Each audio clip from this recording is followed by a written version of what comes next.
गरेकी 9 वर्षीय बालिकालाई 36 वर्षीय युवा तपाईं त्यतिकै अपराधी हो नलिएर तपाईं जति दुखी हुनुहुन्छ बिन्ती छ मलाई यसरी गलत नबुझ्नुस्।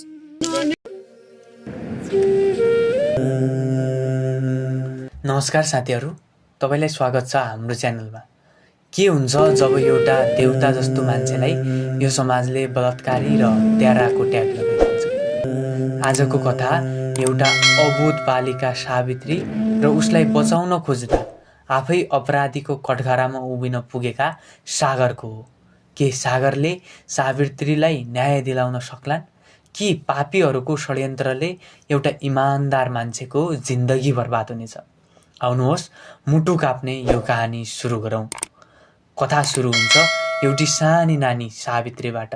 यो एपिसोड सुरु यहीँबाट हुन्छ, जसलाई उसकी सौतेनी आमाले कचकच गर्दै जङ्गलमा दाउरा लिन पठाउँछिन्। अबोध नानी एक्लै जङ्गल जान्छिन्, तर उनी फर्किँदैनन्। घरमा बजै छटपटिन्छन्। छिमेकी सरिता र अरू उसका खोजीमा लाग्छन्। तर अर्कोतिर अपराधी र उसका साथीहरूले एउटा भयानक योजना बुनिसकेका छन्। उनीहरू भन्छन्, शिकार चाहिँ तपाईले खोज्नुभयो, स्वाद अर्कैले चाख्ने भयो। यो कुन शिकारको कुरा थियो? के ती पापीहरूले सावित्रीलाई नै कारो बनाएका थिए? यसै बीचमा सागर भेटिन्छन्। उनले एउटी घाइते नानीलाई काखमा बोकेर बचाउने प्रयास गरिरहेका छन्। नानीले अर्धहोसमा भनिन्, मेरा बुबा हुनुभएको भए मलाई बचाउनुहुन्थ्यो। सागरले उनलाई आश्वासन दिन्छन्, छोरी नडराऊ, म पनि तिम्रो बाबा जस्तै हुँ। तर विडम्बना हेर्नुहोस् त, जब गाउँले र प्रहरी घटनास्थलमा पुग्छन्, पापीहरूले उल्टै सागरलाई दोषी देखाउँछन्। उनीहरूले सागरको गोजीमा लागु औषध हालिदिन्छन् र प्रहरीलाई भन्छन्, यही नै हो अपराधी। सागर चिच्याउँछन् र भन्छन्, मैले बचाउन खोजेको हुँ, म त 2 छोरीको बा हुँ, कसरी यस्तो गर्न सक्छु? तर कसैले पनि सागरको कुरा सुन्दैनन्। गाउँभरि समाचार फैलिन्छ, सागरले 9 वर्षकी सावित्रीलाई बलात्कारपछि हत्या गरे। पढे लेखेका भनाउँदाहरू पनि समाचारको हेडलाइन हेरेर सागरलाई फाँसीको माग गर्छन्। घरमा आमा र भाइ सन्तोष यो खबरले स्तब्ध हुन्छन्। उनीहरू बोल्न सक्दैनन् र रुन थाल्छन्। यता कान्छी, जुन सागरकी श्रीमती हुन्, तपाईलाई थाहा नै छ, गाउँ फर्कदै छिन्। उनलाई विश्वास छ कि उनको श्रीमानबाट यस्तो पाप कहिल्यै पनि हुन सक्दैन। तपाईलाई के लाग्छ? अहिलेसम्म पनि यस्तो खुलासा भएको छैन। सागर दोषी हुन् भन्ने नै सबै कुराहरू भइरहेको छ। यदि तपाईलाई के लाग्छ यो बारेमा कृपया कमेन्ट गर्नुहोला।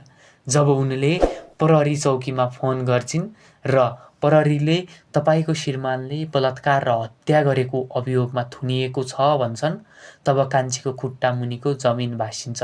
उनी चिच्याउँछिन् र भन्छिन्, मेरो श्रीमान निर्दोष हुनुहुन्छ, कसैले फसाएको हो, उहाँले यस्तो काम कहिल्यै गर्न सक्नुहुँदैन।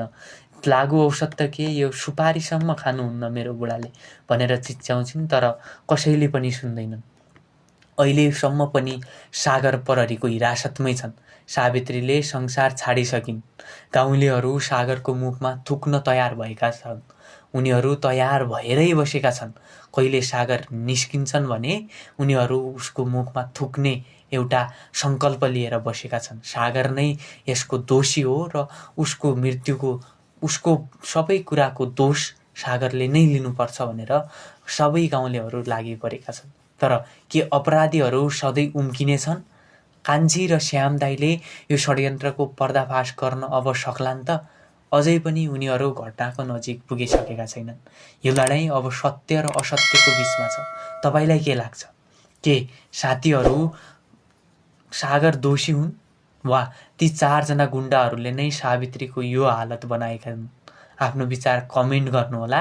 यदि तपाईँ निर्दोषीलाई न्याय मिलोस् भन्ने चाहनुहुन्छ भने यो भिडियोलाई लाइक र सेयर गर्नुहोला। यस्तै भावना, यस्तै सामाजिक घटनाको अपडेटका लागि हाम्रो च्यानललाई सब्स्क्राइब गर्न नभुल्नुहोला। हामी फेरि पनि कान्छी र भुन्टीका यी भागहरू लिएर आउने नै छौँ। धन्यवाद।